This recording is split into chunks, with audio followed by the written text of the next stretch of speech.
Good morning, Postal family. What's going on? My name is Saeed. Welcome back to my channel. How's everybody doing this Thursday morning? Thursday afternoon, actually. Well, we got some stuff. My video today is about, us letter carriers organizing against the insulting 1.3% increase that our beloved president is giving us on this tentative agreement. So the national rallies continue, all the people or carriers organizing against this unfair, tentative agreement that he's come up with. So, but first, if you're new to the channel, my name is Saeed. Postal content is what I do. If you like this sort of content, I appreciate all my subscribers, all my supporters.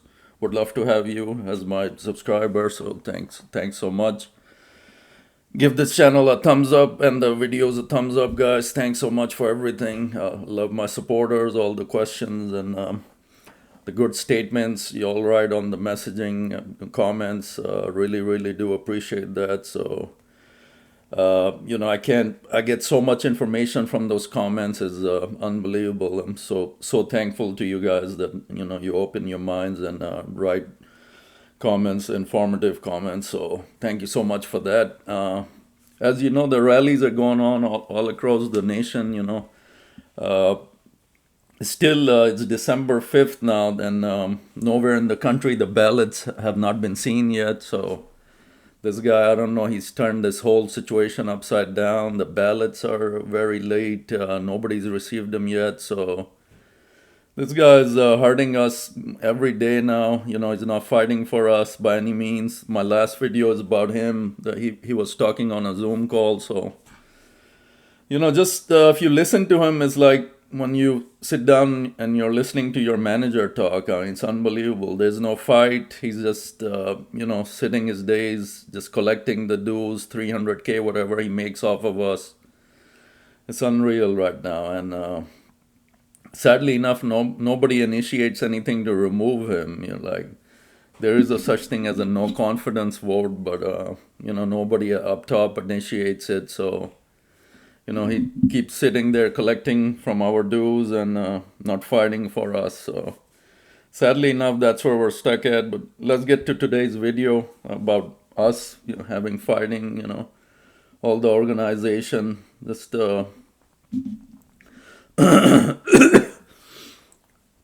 just a situation of what's going on. This whole article is about what we're doing, carriers. So a wave of anger is cresting at the post offices across the country. Letter carriers are looking at the big raises that other union members have won: 38% over 4 years at Boeing, 62% in 6 years at the East Coast ports, 750 and in 5 years at UPS. It's very sad right now. That's very true. We're looking at all the other unions, how they've won larger contracts for their workers, and here we are at 3.9 for the term of the contract. So they're comparing those gains to the tentative agreement their president handed them in October, 1.3% a year for 3 years. It doesn't account for everything we went through with COVID, said Sakia Talbert, a letter carrier in Allentown, Pennsylvania. We were massively understaffed and we were working 70 to 80 hours a week every week for 2 years straight. Let me say that again. 70 to 80 hours a week every week for 2 years straight. That's during the COVID years. I remember exactly what she's talking about, and yeah, sounds about right. That was the norm that year. The website Finance Buzz recently found that the postal workers had fallen further behind inflation than any other job it analyzed, including many jobs that are much less unionized. Another fact, this website found that postal workers were the furthest behind inflation. Even the jobs without unions are, paying higher. So that's mind-boggling. This is sad. We deserve a whole lot better. That's for sure. The deal covers 200,000 people. The National Association of Letter Carriers is the largest of the four postal unions, which together make up the largest union workforce in the US. If ratified, it will be retroactive to May 2023 when the previous contract expired. Many carriers are salty about the long, secretive bargaining process. The union could have moved to binding arbitration as early as July 2023. But that's the time he was sitting on his, you-know-what, drinking all the time. He already had come up with this garbage of a tentative agreement. He just sat there for 500 days, 600 days, chilling on his rear end and not thinking about us. Just no fight in this guy, sad. 500 days later, instead, NALC President Brian Renfraud negotiated with the Postal Service for more than 500 days. At times, he promised the end result would be historic and would eliminate the entry-level city carrier tier. It doesn't. In fact, this agreement would intensify speed up by reducing each carrier's daily guaranteed office time from 33 minutes to 20, which could lead to eliminating routes. I just don't know what he spent 2 years doing, Talbot said. I just truly do not understand. I just said he sat on his you-know-what drinking all the time. A week after the deal was announced, 700 people joined a vote no Zoom call organized by Rank and File Network Build Up Fighting NALC with the support of a loose coalition that includes a popular podcaster and two opposition slates for the union's 2026 leadership election.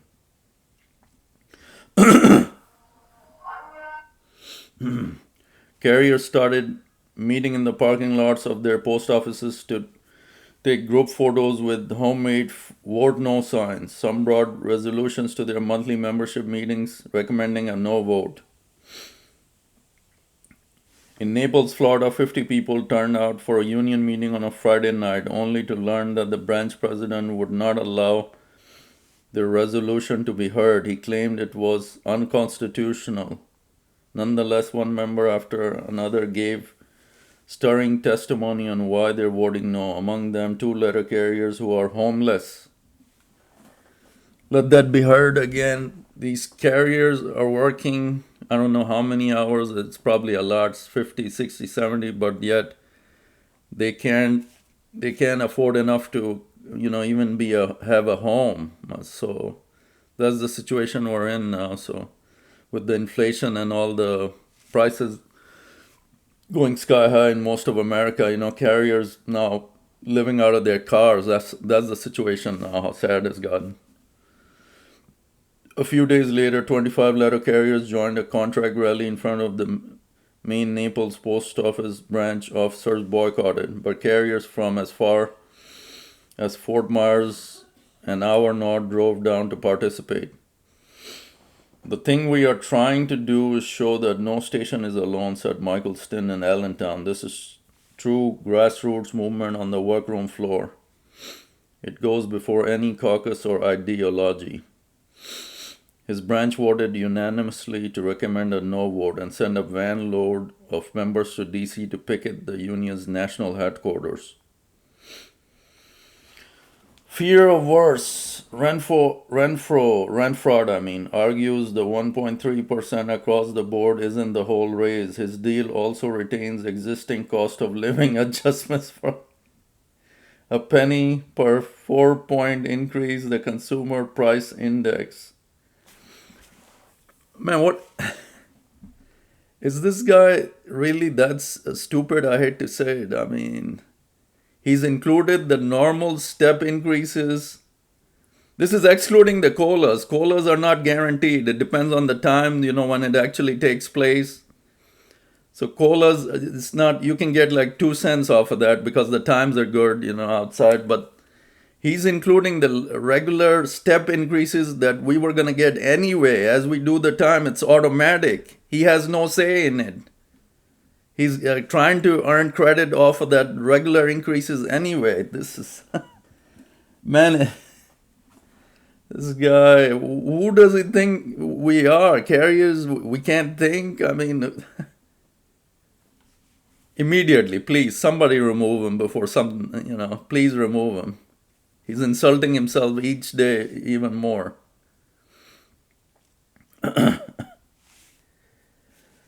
So, a penny per 0.4 point increase in the consumer price index for those at the top of pay scale and less people lower down. It eliminates 3 early wage steps and shortens the progression to top pay from 13.5 years to 11.5 years. He presented his overview of the tentative agreement in 4 regional rap sessions in DC, Minneapolis, Houston, and San Francisco, mainly for branch officers. The format was grueling, a 4-hour presentation from Renfro, followed by questions. Questions he turned the mics off of on. So, when the questions got tough, obviously he's not making sense, so the questions came. I still remember those rap sessions, and he had to turn mic off on a few people because he didn't have no answers. He was busted, and he just turned the mic off. The carriers that he's representing, he turned the mic off of. So that says it clearly. He's not representing us. He's a sit-in for management, and his time is limited. Officially, the National Union is not recommending a yes or no, but vote no activists who attended these events made fear-based cases for yes. Fear-based case for yes. The logic goes, we can't do any better given the Postal Service lost $6 billion last year, and arbitrator could start from scratch and award us a worse deal. Or arbitrator, the thing that he doesn't mention, could give us a much better deal. He's not looking the financial situation of Postal Service. So-called $6 billion loss, but management and all the higher-ups got their 10% whatever raises. They weren't affected by the $6 billion loss. Why the front line has to? Why the carriers have to suffer? We've been suffering for the longest. Alan Stankeroff in Detroit was a strong no when she first saw the tentative agreement, but after hearing her branch leaders outline this argument, she was feeling less certain. I don't want to say it influenced me entirely, but it gave me a pause, she said. But Ernest Gonzalez, chief steward at post office in San Antonio, Texas, isn't buying the song and dance that basically were broke. He points out the Postal Service artificially showed red ink for years because of the mandate to pre-fund its retiree medical benefits generations into the future, before Congress finally repealed that in 2022. You can get very creative in bookkeeping to find a way to lose money if that's your intention, said Gonzalez, who is the coordinating committee of Build a Fighting NALC. In the latest USPS fiscal year report, a line item for an $11 billion investment caught his eye. A new fleet of vehicles. No, according to the footnote, USPS was buying 1-year treasure bonds. To add that to the deficiency rating is disingenuous, he said. They're trying to get carriers to accept this based on numbers from USPS that are not exactly telling you the whole truth.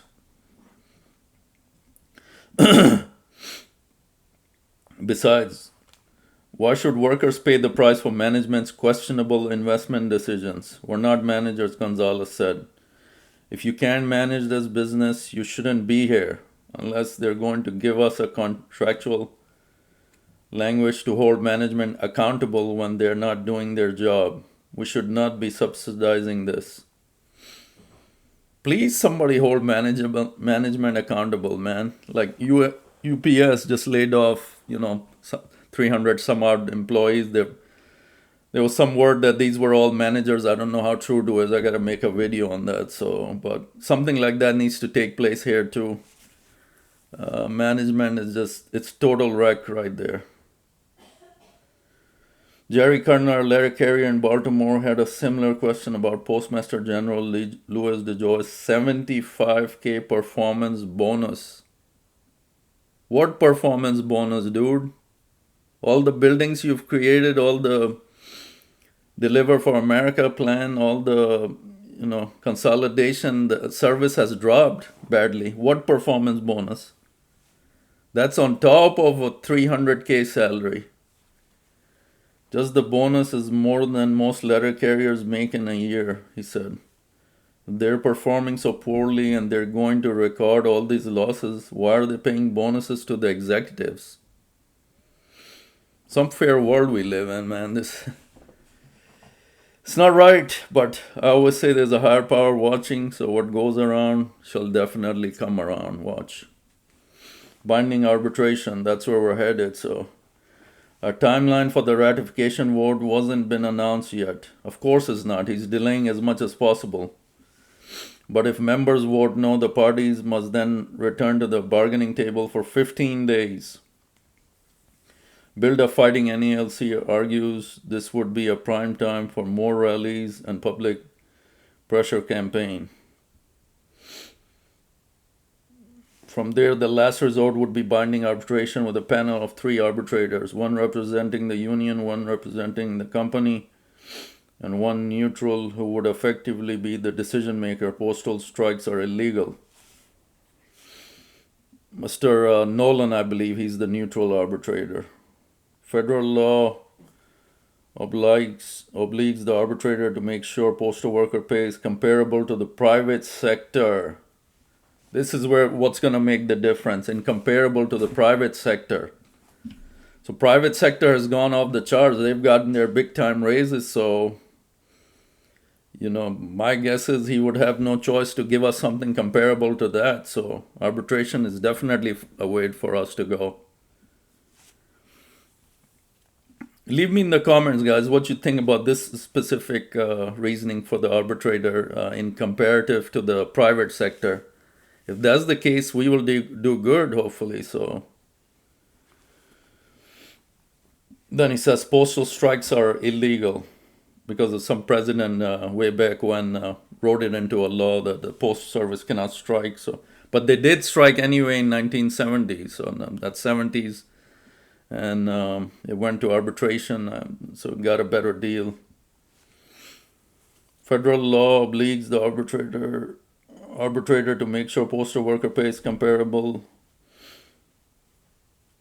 to the private sector. One comparison the arbitrator would likely consider is UPS, where drivers reach top pay in 4 years, not 11, a difference that could add up to hundreds of thousands of dollars over a career. So if he looks at UPS, man, it's all a win for us, I'm guessing, according to this article. I'm learning as I go too. So, but if this happens, what it looks like, it will be in a big time our favor. I don't think we should show any illusions that arbitration is the great thing, said Tyler Vassar of Minneapolis on the coordinating committee of Building a Fighting NALC. Ultimately, is the demobilizing thing. It's there for a reason, so you don't strike. But at the same time, a strong no vote will force both our leadership and arbitrator to pay attention, and we have to build the infrastructure for a real contract campaign. Our main emphasis should be a building movement, not just having the best negotiator in there. Paying attention. Scott Anderson is a financial secretary of Branch 79 in Seattle. He said he hasn't made up his mind how he will vote, but he's pleased to see so much lively discussion. For so many years, we've only had like 10% participation in the vote for our national agreement, he said. To me, the hope is that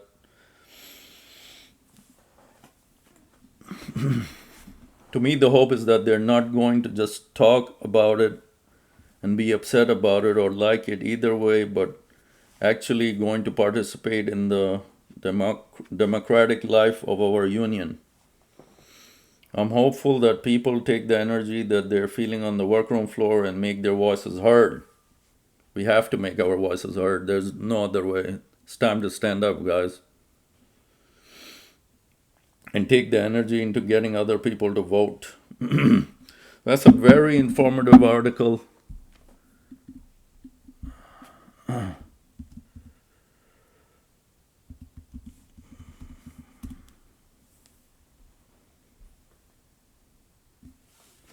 Sorry about that, guys.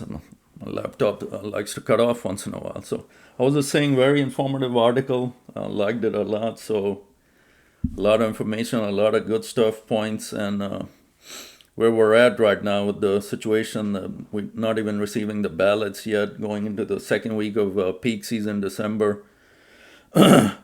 Speaking of peak season, I just want to give credit to all my coworkers, all the busy stations. I commend you guys. I mean, very nice. I give applause to all you guys, the hard work. I appreciate I'm right out there with you guys. So all the hard work you guys put in, 70, 80 hours, like we said in the article, very commendable, and very proud to be a carrier and this strong, hardworking workforce. Appreciative each and every day, all my fellow carriers across the country. And, better things will come.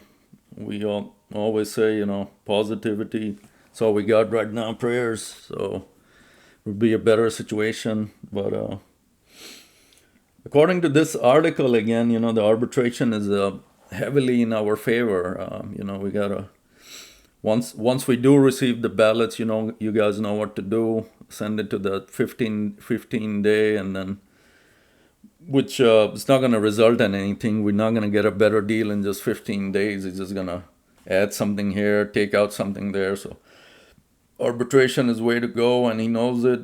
And, we'll look for a better time and get a much better deal.